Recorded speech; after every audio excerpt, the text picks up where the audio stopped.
The following portion of Studio 512 is sponsored by the American Heart Association. February is American Heart Month, and the American Heart Association will be spreading awareness about cardiovascular disease and stroke all month long. Here to talk about the upcoming Go Red for Women Luncheon is Chairperson Meredith Wells, Vice President of Neurosciences Service Lines with Ascension, Texas. We're happy to have her on the line. Meredith, good morning. Good morning. Lovely to have you. Every year, the event encourages women and their family to take action and live healthier lives. I think it's so important that we talk about women because the more I learn from y'all at AHA, the more I realize women are so much more likely to put others first. Your kids, your husband, maybe your elderly parents that you're caring for. So it's so important that we put our own oxygen masks on first, so to speak. So what are some things that women can do to decrease their risk of heart disease and stroke? Well, I think first and foremost is awareness. The leading cause of death for both genders across all races, origins, age is actually heart disease.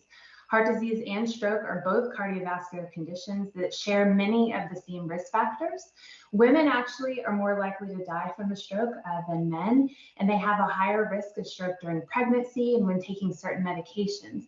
In the US, on average, someone dies of a stroke every 4 minutes, and 1 in 5 women actually between the age of 55 and 75 will have a stroke. And so to your question, women need to be fiercely protective of their own health. We're often mama bears when it comes to our children. We need to have the same attitude when it comes to our own health. And so, prioritizing regular checkups, advocating for yourselves in medical settings, adopting heart-healthy lifestyles, even when it's hard. And then women can significantly reduce their risk of heart disease and stroke. Absolutely. Fiercely protective, I think, is a really wonderful term to use. Why is the Go Red for Women initiative so important to you personally, Meredith? Well, all of us have been affected, touched by heart disease or stroke in some way. My grandfather, actually, my papa, Donald Walcott, passed away after experiencing a stroke. And I will never forget that event and how it affected my family, and ultimately has made an impression on me since. So as a leader in the neuroscience service line, I'm actually really blessed to be in the position to impact stroke and heart disease awareness alongside our amazing physicians at Ascension, Texas, APPs, stroke coordinators, nurses, other associates. Ultimately, my belief is the person that you educate today may very well be the person saving someone's life tomorrow, like providing CPR, applying an AED, an automated external defibrillator, or recognizing stroke symptoms. Ultimately, we have to be a community that supports each other. I think those are really good points. And hey, I hear we have a very exciting announcement about the keynote speaker for this year's luncheon. People watching their screens really closely might have just seen a little peep of her. Why don't we talk about who it is?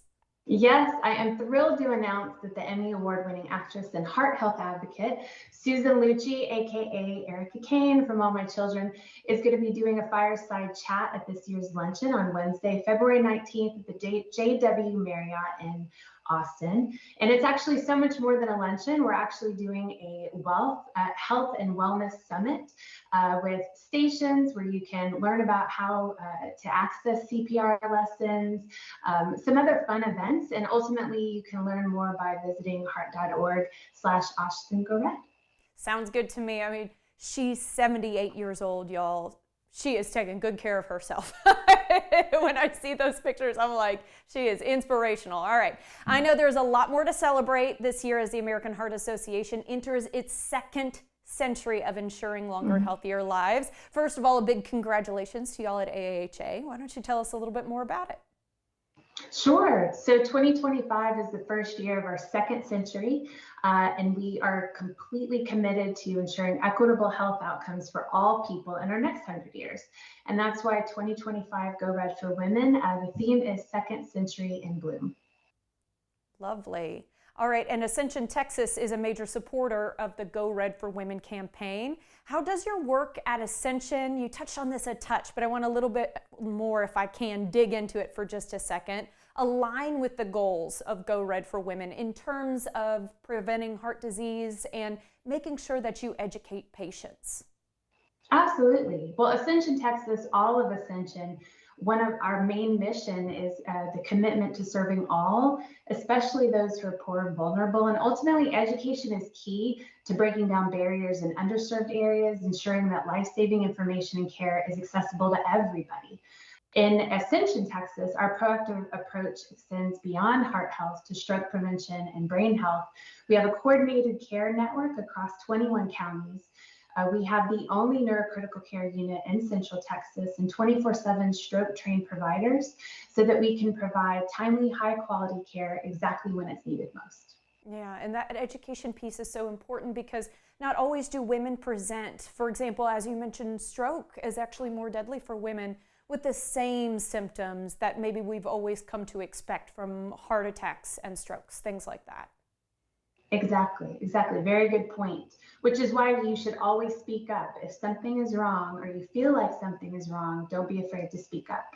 Absolutely. Okay, how can the community get involved, those who are watching today, in supporting the Go Red for Women campaign and to make sure they make a lasting impact on women's heart health, specifically here in Central Texas? Absolutely. Well, February is recognized as Heart Month. So that's a definite time to raise awareness about heart disease and its impact on health. So you can participate in the luncheon. There's different ways where companies can get involved, but ultimately everybody can be involved. February 7th is National Wear Red Day.